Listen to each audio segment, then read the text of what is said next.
The activity that we did earlier was parachute time, and it's pretty much a social interaction with all of the children coming together and doing all the activities. The bubbles are made of sugar solution, so that's why it stays up in the air, and it works on the eye tracking. You're able to actually put your fingers on the bubble. It's great to watch the children grow and learn. I love to watch them learn things through the singing and the movement things we do. So, for example, seeing them mimic the movements we do, seeing them start to babble the words of a song for the younger children, even if they're not picking up all the sounds. It's just really cool to feel it.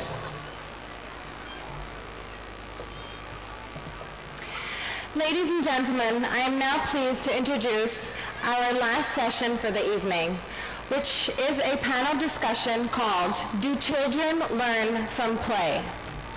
The panel discussion is being moderated by Ms. Aisha A. Kasuri, Deputy Head of TNS Beacon House, and our distinguished panelists are Mrs. Saraya Anwar, Ms. Shabana Amjad, Mrs. Rifat Oberhaus, and our very own Mr. Stuart Ford.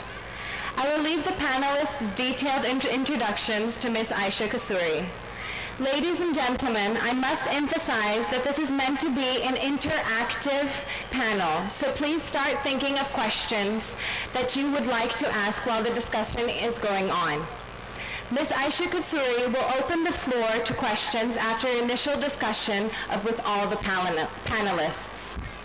May I now invite our distinguished panelists and moderator to come onto the stage and take their seats. Assalamu alaikum. I have with me right now Shabana Majid on my right. Shabana is a speech therapist. She is also a Beaconite and has been a principal, so you've been in education. You are currently a certified speech and language therapist working at SKMT. She works with schools and other private institutions. Next to Mrs. Majid is Mrs. Suraya Anwar, who needs no introduction. Mrs. Suraya Anwar has been the director and founder of the SOS Villages of Pakistan. She's very passionate about social work and the uplift of women. Thank you so much for being on our panel. Next to Mrs. Suraya Anwar is Mr. Stuart Ford, and you just heard everything from him. Thank you so much again for being a part of this. And right next to Mr. Ford is Ms. Rifat Oberhaus. Rifat is a working mom and extremely accomplished woman. She is a first-time mom right now, a Gymboree mom, I might add. She also has a bachelor's from MIT and is a graduate degree from Harvard. She used to work in Afghanistan and is right now currently in Pakistan helping her husband raise her child. So now my first question goes out to Shabana. Shabana, let's start a little bit about speech. How should parents encourage children to speak? Assalamu alaikum everyone. Yes, play is important, and we've been hearing it all evening that play has an important part with learning. When we talk of learning, what can we help a preschooler with learning through play is the question that Aisha asked. Play has an important role, and it has an important role with language related in 3 areas. It's through play that we can teach a child how to learn about his or her environment, about the identity of itself or herself or himself, and also about the relationships and the social skills that it needs to build up with its peers and its far extended family. Play, through research, has shown that in preschool years has a very important role with learning how to understand and use language.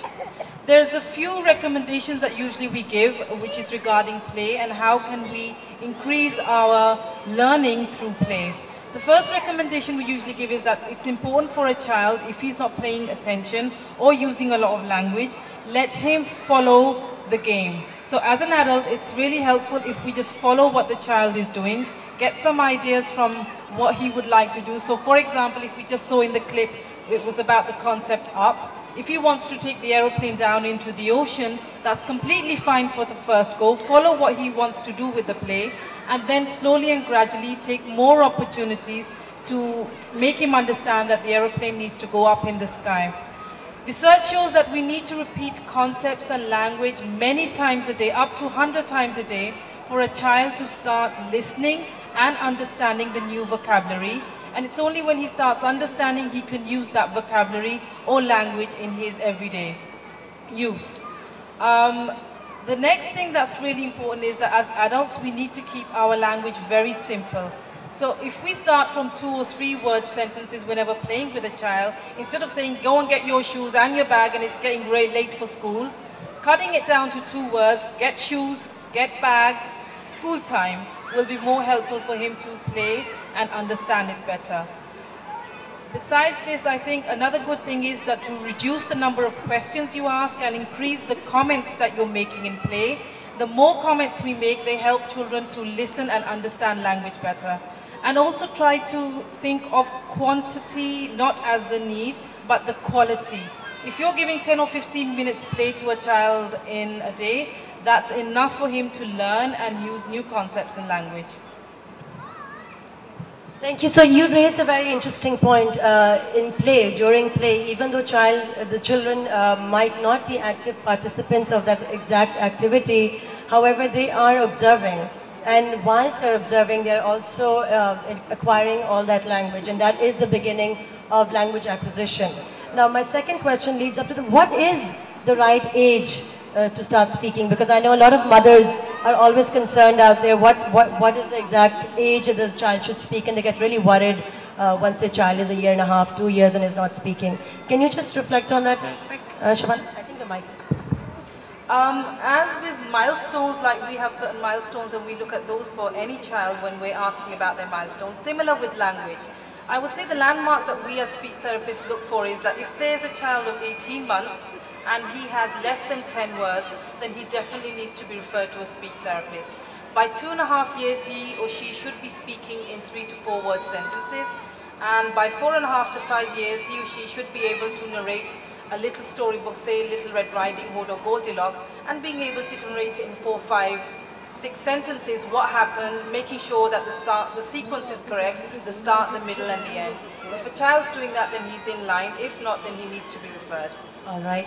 Also, while we were talking before, you said, and I want to just go over this, what is the difference between language and speech? That's a really good question. What the child needs to develop his communication and social skills, most importantly, is be able to listen first and comprehend.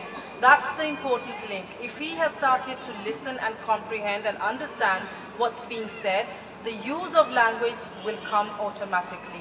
Language is the words, the vocabulary that we need a child to build up, and there's certain norms and hierarchy that we look at.